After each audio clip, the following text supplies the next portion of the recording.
सदिशों तो ये है ठोस अध्याय 1। यहाँ पे ठोस का परिभाषा है। फिर आगे ठोस के सामान्य अभिलक्षण देख लीजिए। यहाँ 5 इसके ठोस के सामान्य अभिलक्षण है। फिर आगे यहाँ पर हम ठोस के प्रकार देखेंगे। एक है क्रिस्टलीय ठोस और दूसरा अक्रिस्टलीय ठोस होता है। तो यहाँ पे क्रिस्टलीय ठोस का पूरा है और आगे अब अक्रिस्टलीय का देख लीजिए। फिर आगे अक्रिस्टलीय का देख लीजिए। ये यहाँ तक है अक्रिस्टलीय का पूरा, यहाँ तक लिख लीजिए पहले। फिर ये आगे थोड़ा सा और है यहाँ तक। फिर आगे देखिए, फिर आगे है क्रिस्टलीय ठोस के प्रकार, नया हेडिंग है। तो ये भी 4 तरह का होता है। पहला आणविक ठोस। आणविक ठोस भी 3 तरह का होता है, उसको एक एक करके आप लिख लीजिए। फिर यहाँ पे मैं दिखा दे रहा हूँ आपको एक एक करके, आप उन सबको लिख लीजिए। ये हो गया हाइड्रोजन आबंधित आणविक ठोस। फिर आगे देखते हैं, ये थोड़ा और है हाइड्रोजन आबंधित ठोस का परिभाषा। अब आता है दूसरा आयनिक ठोस, उसको देख लीजिए। यह है पूरा आयनिक ठोस के बारे में। फिर अगला धात्विक ठोस होता है। धात्विक ठोस देख लीजिए। अब धात्विक ठोस के बारे में फिर आगे देखते हैं, ये भी धात्विक ठोस का ही है।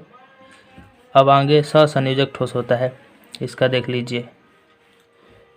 तो ये हो गया सहसंयोजक ठोस के बारे में। अब आगे आता है क्रिस्टल जालक। तो क्रिस्टल जालक के बारे में लिख लीजिए। अब फिर आगे देखते हैं हम लोग। यहाँ पर क्रिस्टल जालक के बारे में है, जो 14 तरह के जालक बनाते हैं। फिर क्रिस्टल जालक की विशेषताएं हैं, उसको लिख लीजिए। फिर ये चित्र भी बना लीजिएगा। फिर आगे अब देखते हैं हम लोग। फिर आगे है एकक कोष्टिका। एकक कोष्टिका फिर उसके अभिलक्षण देख लीजिए एकक कोष्टिका के। ये है एकक कोष्टिका का अभिलक्षण। अब एकक कोष्टिका का प्रकार देख लीजिए। एकक कोष्टिका 2 प्रकार का होता है, एक आद्य एकक कोष्टिका। फिर आगे देख लीजिए, इसका चित्र भी बना लीजिए, जिसके 8 कण 8 कोनों पर रहते हैं। फिर दूसरा होता है केंद्रित एकक कोष्टिका, इसके बारे में लिख लीजिए। फिर ये 3 प्रकार के होते हैं, एक अंतः केंद्रित एकक कोष्टिका, और इसका चित्र भी बना लीजिएगा आप। फिर अगला फलक केंद्रित एकक कोष्टिका होता है, इसको बना लीजिए, चित्र भी बना लीजिएगा। अगला होता है अंत्य केंद्रित एकक कोष्टिका, अंत्य ECC कहा जाता है इसको, ECC, इसका चित्र भी बना लीजिएगा। आगे है एकक कोष्टिका में अवयवी कणों की संख्या, ये हेडिंग है नया। अब इसको देख लीजिए। इस हेडिंग के 3 नियम हैं, जो 1 2 3 करके है, इसको आप लिख लीजिए। ये 4 नियम है, इन चारों को लिख लीजिए। फिर अगला है, अब वही ज्ञात करेंगे एकक कोष्टिका में परमाणुओं की संख्या। इन्हीं 4 नियमों से हम एकक कोष्टिका में परमाणुओं की संख्या ज्ञात कर सकते हैं। तो यहाँ पे लिखा गया है, आप लिख लीजिए। फिर आगे देखते हैं। फिर यहाँ पे जितने भी एकक कोष्टिका है उनमें परमाणुओं की संख्या निकाला गया है। यहाँ पे आप देख सकते हैं 1 2 3। फिर यहाँ पे पूरा सारणी में एक एक करके दे दिया गया है।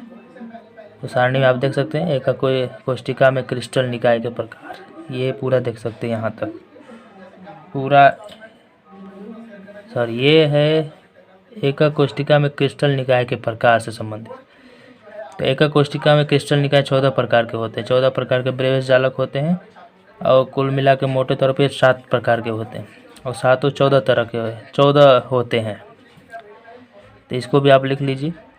क्रिस्टल तंत्र है, क्रिस्टल तंत्र 7 होते हैं, और उसमें ब्रेविस जालक 14 होते हैं, जिसमें एक घनीय होता है, दूसरा द्विसमलंबाक्ष, तीसरा विषमलंबाक्ष, फिर चौथा षटकोणीय, 5वां त्रिसमनताक्ष। फिर आगे देख लेते हैं।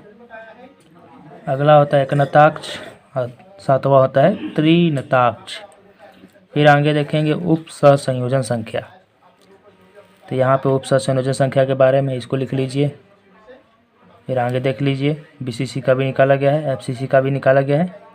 फिर नया हेडिंग है निविड़ संकलित संरचनाएं। अब इसके बारे में हम लोग जानेंगे। यहाँ पे लिखा गया एक बीमा में निविड़ संकुलन के बारे में, फिर द्विबीमा में है, इसको लिख लीजिए। फिर षटकोणीय निविड़ संकुलन है, फिर आगे यहाँ पे त्रिविमा में निविड़ संकुलन है, इसको लिख लीजिए। फिर आगे ये इसको लिख लीजिए। फिर ये द्विपरत को प्रथम परत पर रखकर इसको लिख लीजिए। इसमें चतुष्फलकीय रिक्ति और अष्टफलकीय रिक्ति आते हैं, इनको बना लीजिए। फिर आगे तृतीय परत को द्वितीय परत पर रखकर यानी चतुष्फलकीय रिक्तियों का आच्छादन देख लीजिए। फिर इसको देख लीजिए, षटकोणीय निविड़ संकुलन बनता है, फिर इसके बारे में है, इसको लिख लीजिए। फिर अष्टफलकीय रिक्तियों का आच्छादन है, इसको लिख लीजिए, ये इतना। फिर आगे देखिए, फिर इसको लिख लीजिए, यहाँ पर कुछ फॉर्मूला है, फिर इनसे संबंधित ये क्वेश्चन है, इसको बना लीजिए। इस क्वेश्चन को यहाँ तक है। फिर आगे देखिए, ये अगला क्वेश्चन है, इसको भी लिख लीजिए आप।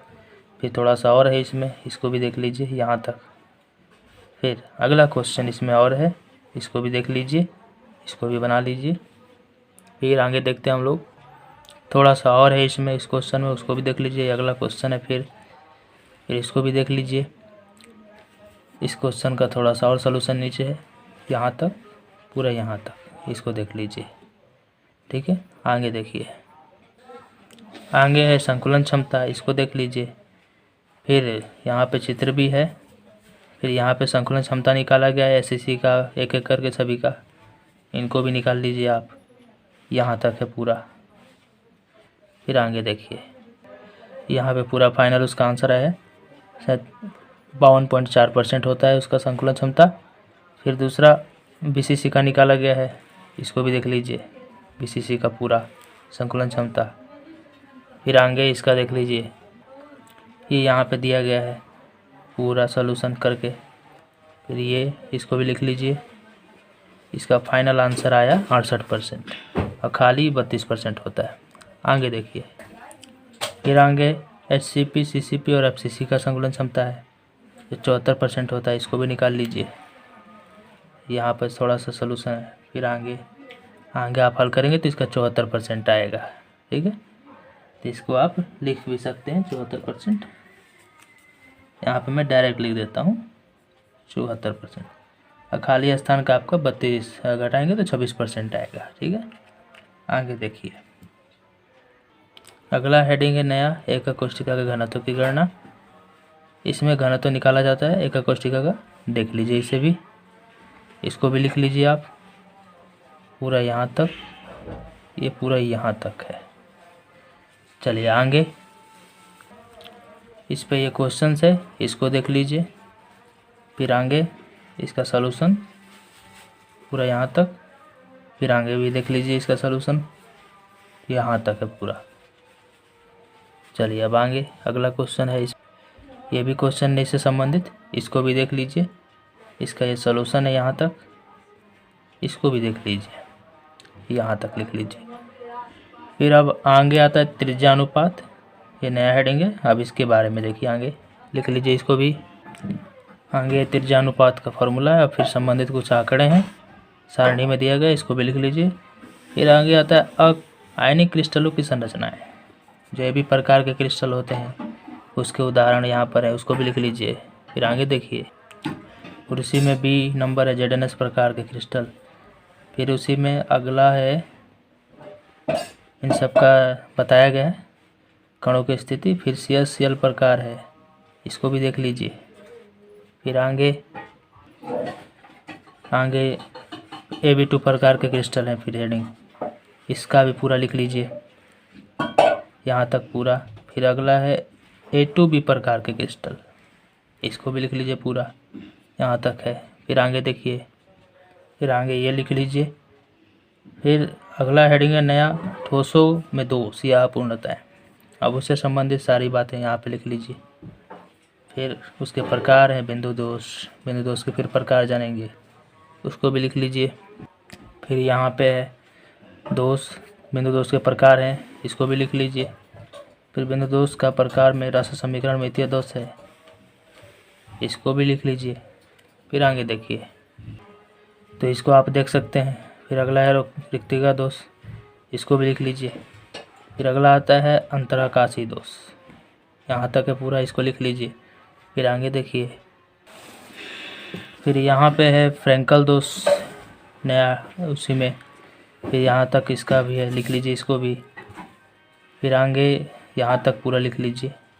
फिर आगे है सौटिकी दोष, इसको लिख लीजिए। फिर यहाँ पे इसके बारे में है, फिगर भी बना लीजिएगा। फिर यहाँ पर ये कुछ पॉइंट्स हैं, इसको भी लिख लीजिए। फिर आगे है अरस समीकरण मितीय दोष, इसको भी लिख लीजिए। फिर इसके बारे में ये, फिर इसी में आता है धातु आधिक्य दोष। फिर इसमें भी कई प्रकार हैं, ऋणायनिक रिक्तिका द्वारा उत्पन्न धातु आधिक्य दोष। फिर आगे ये यहाँ पर कुछ फिगर्स हैं, इसको भी लिख लीजिए। फिर आगे देख लीजिए। फिर इसमें एफ केंद्र के बारे में जानकारी है, एफ केंद्र के कारण क्या क्या क्रिस्टल में होता है, यहाँ पर पूरा डिटेल में लिखा है, इसको भी लिख लीजिए।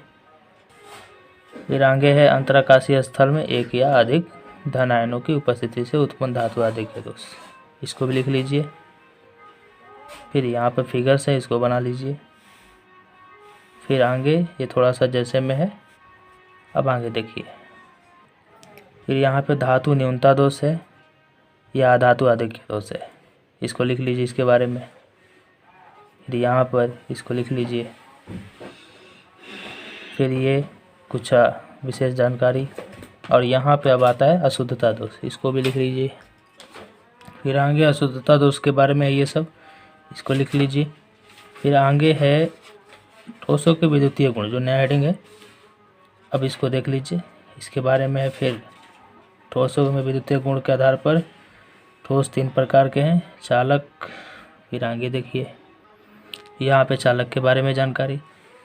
फिर आगे और भी है, ऊर्जा बैंड के बारे में जानकारी है, यहाँ पर उसको भी बना लीजिए।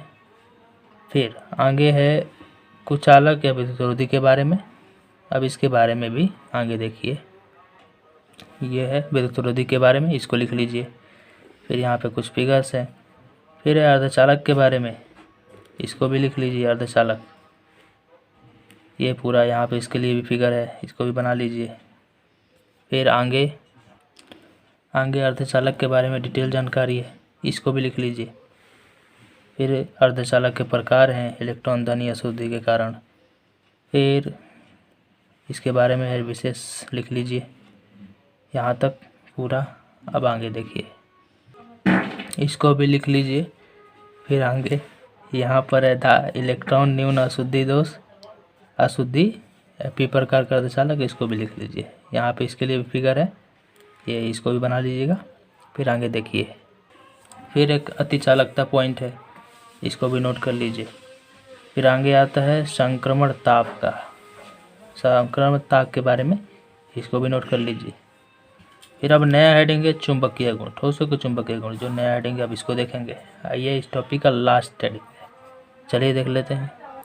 यहाँ पर आगे लिख लीजिए इसके बारे में। फिर यहाँ पर फिगर से इसको भी बना लीजिए। फिर आगे है यहाँ पर, फिर है अनुचुंबकीय पदार्थ, प्रतिचुंबकीय पदार्थ, इसके प्रकार हैं, फिर आगे देख लीजिए। फिर आगे और भी है, फिर एक एक करके सभी के बारे में डिटेल में जानकारी है, इनको भी लिख लीजिए। फिर आगे है यहाँ पर कुछ फॉर्मूला, फिर आगे देखिए।